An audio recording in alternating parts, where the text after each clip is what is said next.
c'est vrai que ça se décide un peu au dernier moment, quoi. Le matin, quand je me lève, pas trop tard et que je suis en forme, j'essaye de descendre au boulot en courant à Gap.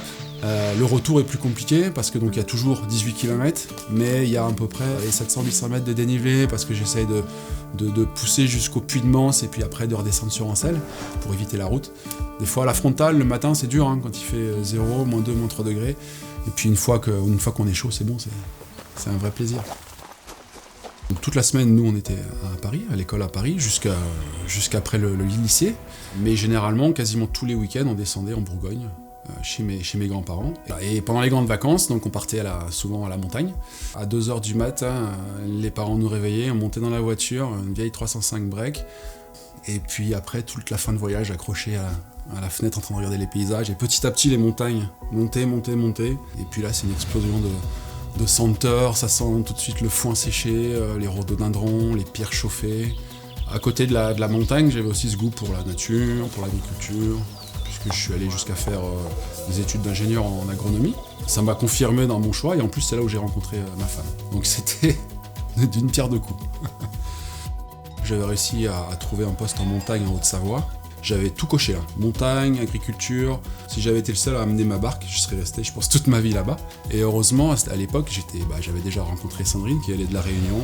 Elle n'avait pas trouvé de boulot en Haute-Savoie, là où j'étais, donc elle m'a dit j'ai envie de travailler chez moi, sur mon île, donc je pars. Et c'est là vraiment où je me suis lancé dans le trail, parce que là-bas, à La Réunion, le mythe, c'est le Grand Raid, c'est la Diagonale des Fous. Moi, j'avais jamais couru plus de 20 km, quoi, hein, 20 ou 30 bornes en montagne. Et depuis, j'ai jamais trop arrêté ces ultra-trails. Après La Réunion, ce qui était important pour Sandrine, c'était de retrouver un poste stable à chaque fois. Donc on n'a pas pu tout de suite aller en montagne. Quand j'ai vu Gap, Hautes-Alpes, ça a tout de suite réveillé les anciens souvenirs. Et je me suis dit là, on y va. Sandrine était plus tentée par le sud de Gap, un peu plus le côté provençal, un peu plus sa chaleur. Moi, j'étais plutôt sur le nord pour être pas loin des montagnes pour l'hiver, le ski de rando et tout ça. Donc là, j'ai plutôt gagné. On a atterri à Chabot et c'est là où j'ai vraiment découvert le Champsaur. C'est une vallée vraiment ouverte, donc ça c'est vraiment agréable. Et ensuite, c'est ouvert sur Grenoble et on va dire la Durance, quoi, hein. Il y a une grande diversité de population et tout ça, ça fait une mixité qui est intéressante. J'ai été agréablement surpris par la vigueur du tissu associatif, quoi, un vrai dynamisme. Rien que dans notre village à Chabot, il y a plein d'associations, la salle des fêtes est prise quasiment tous les soirs. J'ai eu beaucoup de chance quand je suis arrivé dans le Champsaur, j'ai voulu me lancer dans ce projet agricole et donc j'ai tout de suite été accueilli dans la famille d'Ancel.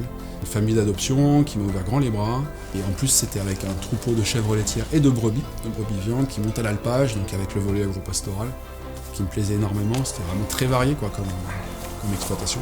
Après, j'ai pas continué l'aventure. Ça a été un peu un déchirement aussi, parce que je venais d'arriver en montagne et j'avais aussi envie de m'adonner à mes passions, qui étaient le sport. Et sport et agriculture, c'est difficilement compatible, parce que les deux sont très chronophages et il a fallu faire un choix, quoi. Donc forcément, après j'ai dû rebondir, parce qu'au niveau professionnel, il fallait quand même trouver un peu son gagne-pain. Donc voilà, ça a été l'adaptation sans cesse. J'ai fait plein de petits boulots, j'ai vendu du fromage sur les marchés. J'ai eu la chance aussi d'être pris dans une association locale qui gérait un petit café-épicerie. Et puis de là, ensuite, je suis passé à une autre association qui s'appelle Échange Paysan. C'est une plateforme logistique associative qui fait le lien en fait entre les producteurs locaux et la restauration. Faire en sorte que les enfants dans les lycées, les collèges aient accès à de la nourriture locale, bio et ou conventionnelle, mais surtout locale, ça nous parle, quoi. C'est vraiment c'est l'avenir. On est vraiment bien dans le Champsaur et on compte maintenant y rester. On a à la fois des amis qui sont un petit peu comme nous, arrivés relativement récemment. On a aussi tout un tissu d'amis avec des locaux avec qui on a des relations privilégiées. Et moi, j'aime bien savoir comment on vit dans un territoire, comment on s'est adapté pendant des générations. C'est quand même du bon sens paysan. Donc, le Champsaur, il fait froid, il y a beaucoup de haies à entretenir, de lisières, donc on fait son bois, on fait les patates ensemble, on fait les tourtons ensemble. Le fait de connaître des locaux qui sont là de longue date, ça nous a aussi permis de voir qu'est-ce que c'était que la vie traditionnelle du Champsaur.